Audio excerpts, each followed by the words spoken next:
Hola, hola, bienvenidos a otro capítulo más de Tres Homo Sapiens hablando de cosas. Si escucharon el capítulo anterior, sabrán que tenemos un gran invitado acompañándonos. Y si no lo has escuchado, ¿qué es lo que esperas para hacerlo? Hoy venimos con un temazo, la antropología en la educación, y nuevamente nos acompaña el historiador Sergio Fuentes. Un aplauso, por favor. Gracias.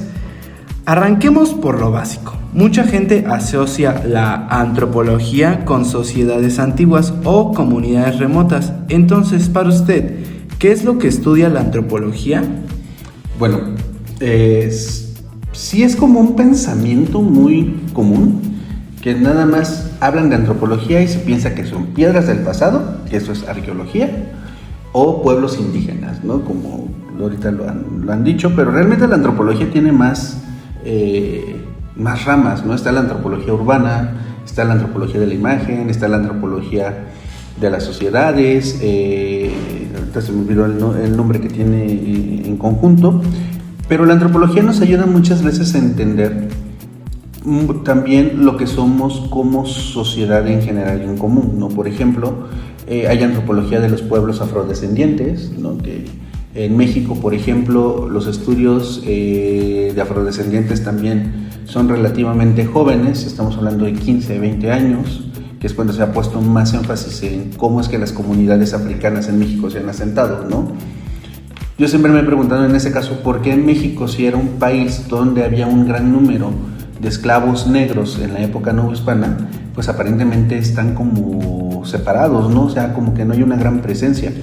Pero eso tiene mucho que ver también en cómo se asimila y cómo es que se concentran muchas comunidades de afrodescendientes en ciertas partes del país, ¿no? San Lorenzo de los Negros en Veracruz, Cañada de Negros en la zona del Bajío.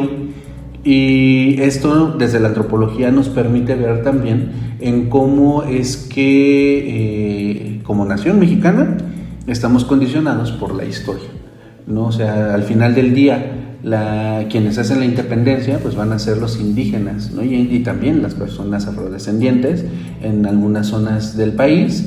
Y también, por ejemplo, algo que podemos nosotros notar ahora y que podemos hacer una correlación, que es una analogía, es por ejemplo las personas haitianas, ¿no? que quieren migrar a Estados Unidos y que al final del día se están quedando en México, en la zona centro, ¿no? Sobre todo Ciudad de México, municipios como Ecatepec, Chimalhuacán, Nezahualcóyotl, en algunos lugares más, ¿no? Como Chimalhuacán, o se quedan en la frontera norte porque ya deciden no pasar hacia Estados Unidos, porque imagínense, eso también es antropológico, cómo debe de ser su país, y tomando como las distancias razonables, cómo debe ser su país para que piensen que México, que nosotros muchas veces nos quejamos de la situación en México, sea mucho más seguro y sea el sueño, ¿no? que pueden vivir. O sea, también eso nos lleva a nosotros a replantear si en verdad nuestro país está tan mal o es una parte también de la política, y cómo es que estas sociedades o esos grupos sociales de otros países se integran a nosotros, ¿no? Creo que ahí está la importancia de la antropología como parte de las humanidades y de las ciencias sociales. Al final del día somos parte de contextos mucho más amplios, de realidades mucho más profundas y también de heridas mucho más marcadas. ¿Por qué? Imagínense, o sea, históricamente Haití es el primer país de América Latina que consigue su independencia y es uno de los países más pobres en el continente, ¿no? O sea, ¿por qué se da eso? ¿Qué es lo que lo lleva? Lo explica la historia, pero también la antropología, ¿no? O sea, la antropología estudia desde los movimientos sociales como partes y prácticas hasta cómo la propia sociedad se va generando valores, va generando actitudes, etcétera, etcétera, en torno a lo que sucede. Ok, a todo esto, ¿cuál es el enfoque de la antropología?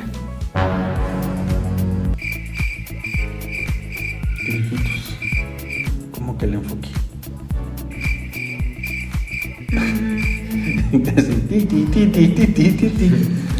O sea, bueno, es que me quedé pensando, o sea, un poco para encauzar la pregunta, porque el enfoque de la antropología obviamente está definido a partir del estudio del ser humano en sus prácticas.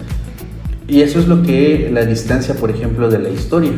La historia es el estudio del pasado, de la humanidad.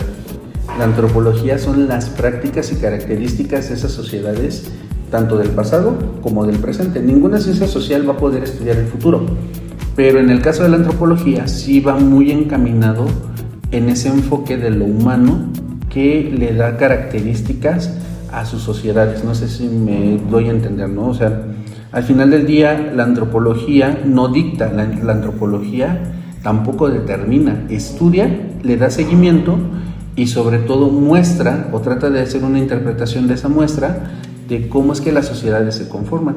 Por ejemplo, ¿por qué nosotros aquí en el centro de México vestimos de cierta manera y en cambio en las zonas costeras visten de otra, ¿no? Que a lo mejor ustedes van a decir, pues fácil, el calor.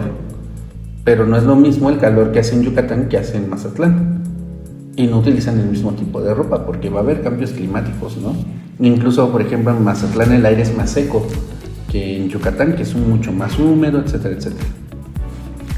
Entonces, centrándonos más en la educación, ¿qué significa hablar antropología de la educación? La antropología y eso es muy bonito, la antropología de la educación es hablar de las formas en que se ha enseñado a través de las sociedades, no del tiempo, porque eso sería historia de la educación.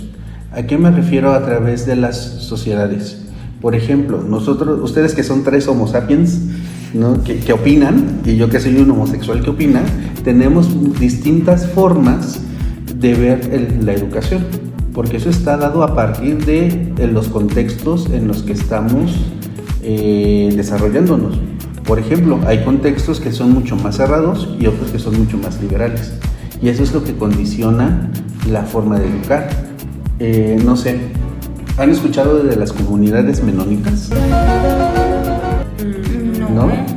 Las comunidades menonitas es un grupo religioso que llega a zonas de Sonora, es una zona árida, pero ellos se encargan de educar a su propia gente, a sus propios niños, y ellos les van a enseñar a partir de lo que creen religiosamente hablando, y también van a suministrar ciertos aspectos como el vestido, la forma de hablar, lo que se consume, ¿no? Y que eso de alguna manera determina cómo se aprende y también cómo quieran que se aprenda.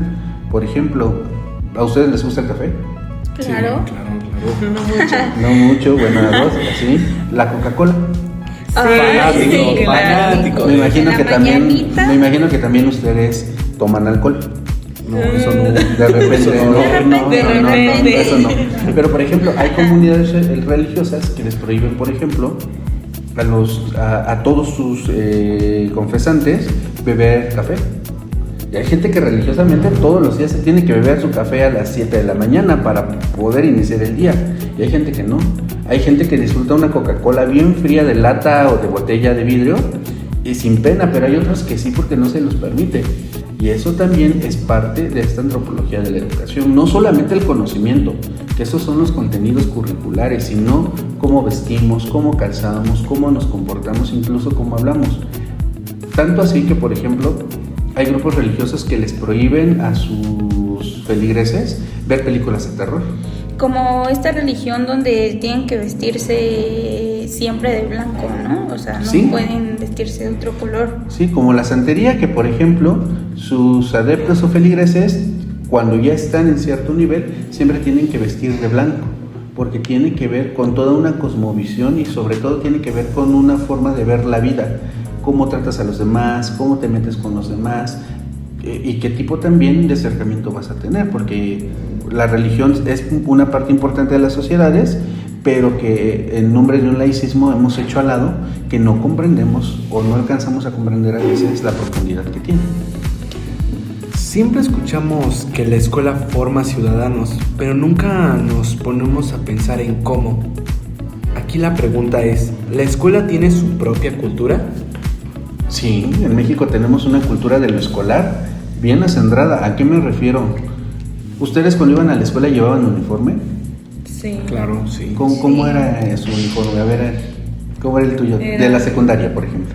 De la secundaria era como color, Eran largos hasta abajo de la rodilla, con calcetas no lo podía largas. subir.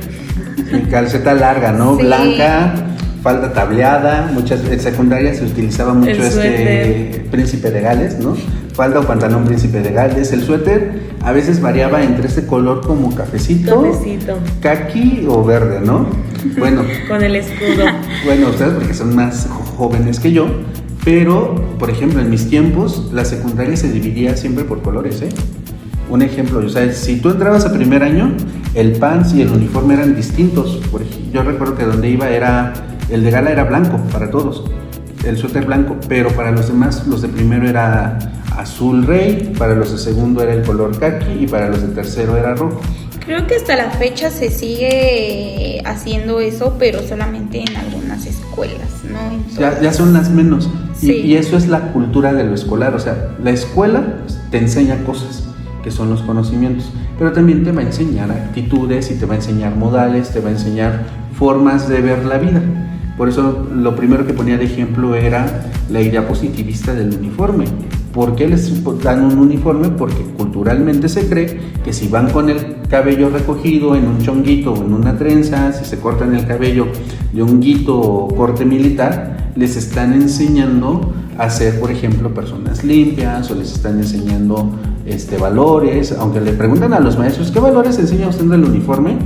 Nunca dan como una respuesta concisa, pero tiene que ver mucho con esto que se nos ha enseñado, ¿no? Por ejemplo, llegar temprano, que son valores, tener que cumplir con las tareas, y eso es la cultura de lo escolar. Ya la cultura de la escuela tiene que ver también con esta parte de que es obligatoria, que tiene que ser laica, ¿no? Que es el centro de atención de la comunidad, etcétera, etcétera. Me cuesta imaginar el trabajo de campo dentro de un salón. ¿Cómo trabaja un antropólogo en una escuela? ¿Cómo trabaja usted como antropólogo en la escuela? Bueno, pues es que yo no soy antropólogo, soy historiador. Sí, pero te puedo responder como historiador que puede decir cómo es que un antropólogo puede entrar en el campo. Miren, para empezar tenemos que quitarnos la idea de que cuando somos humanistas o ciencias o trabajamos para las ciencias sociales hay métodos inamovibles. No, todo profesional va a ser siempre un método. Yo como historiador tengo métodos de estudio propios. Sí, me baso en teorías, me baso en modelos sugeridos, pero por ejemplo la mayoría de los antropólogos hacen observación. ¿Qué es la observación? Muchas veces entran a clase, ven cómo es el desarrollo, ¿no? Ellos prácticamente tratan de pasar lo más desapercibido posible y van anotando, ¿no? Cómo es el lenguaje, cómo es la forma de vestir, las modificaciones simbólicas que tiene el uniforme. ¿A qué me refiero con modificaciones simbólicas? No sé si a ustedes les tocó en algún momento que había compañeros que al uniforme o le cosían algo, le ponían estos, no se llaman stickers, pero como cosas que hacen con hilo, como bordados, ¿no? Y luego los regañaban. Esas son modificaciones simbólicas. El que las compañeras llegaban, por ejemplo, yo me acuerdo que cuando iba a la secundaria, una de mis amigas llegaba con su falda 3 dedos debajo y llegaba al salón y se la quitaba porque abajo traía una falda más corta y mucho más pegada. Pero para poder entrar utilizaba dos faldas. Eso es también parte de la antropología y de la observación. Los diarios de clase, las listas de cotejo, ¿no? Los cuadernos que ustedes hacen también. Y no solamente para ver si la información que tienen en el cuaderno es verídica, sino también las anotaciones que hacen. Por ejemplo, el cuaderno es un elemento vivo. Porque a veces ustedes están anotando, ya hicieron un dibujo, o se acordaron de algo y ahí lo empiezan a anotar, o se pasan la hoja de un lado a otro, ¿no? Bueno, ustedes ya no tanto porque ya tienen WhatsApp o tienen Messenger, pero antes el cuaderno era muy vivo en el sentido de que lo pasábamos, así como de te anotabas aquí y ya lo pasabas, ¿no? Entonces, cualquier docente puede ser, no es que pueda ser, puede tener una mirada antropológica en ese sentido, ¿no?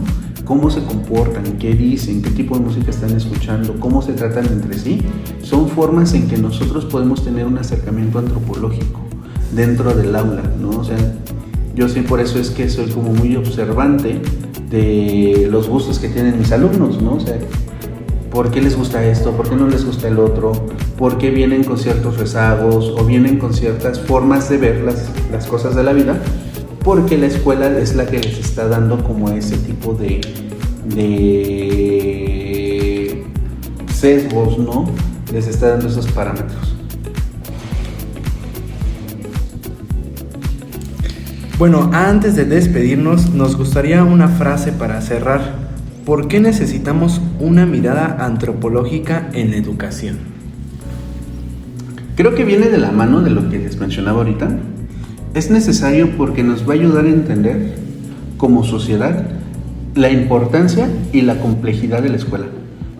Y es que la complejidad de la escuela está en ese sentido, que se piensa que todo es uniforme y no se ve la capacidad ni la cantidad de colores que tiene. ¿A qué me refiero?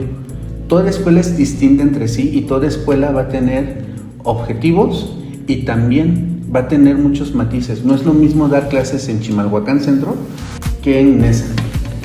Y eso es lo que le va a brindar demasiadas expectativas y le va a dar bastantes miradas en el horizonte. Por eso es que la antropología incluso puede estudiar, por ejemplo, cuestiones hasta del tipo de mochila que se utiliza y por qué.